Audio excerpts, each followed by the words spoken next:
मित्रांनो, सप्रेम नमस्कार. आपण पाहतात सन्मान न्यूज 14.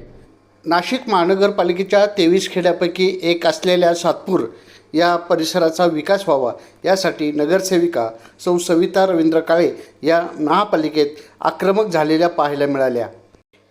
MIDCसाठी सातपूरच्या भूमिपुत्रांनी स्वतःच्या जमिनी दिल्या, त्या तुलनेमध्ये सातपूर भागाचा विकास खुंटला असे त्या म्हणाल्या.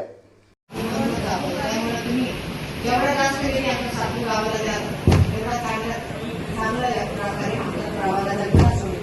सातपूर गावात जे गावकरी मंडळ त्यांनी MIDCसाठी जागा दिलेली आहे. त्या जागेवर आज MIDC त्याच MIDCतून आपल्या नाशिक महानगरपालिकेला जबाबदार मिळतो. त्यामुळे ह्या कार्याचा मोबदला आमच्या सातपूर प्रभागाकडे लक्ष द्यावे. जास्तीत जास्त खेडे विकास निधी उपलब्ध करून द्यावा. धन्यवाद. सन्मान न्यूज 14 साठी कार्यकारी संपादक राकेश पवार, विशेष प्रतिनिधी आकाश बकरे यांच्यासह मी रवींद्र एरंडे.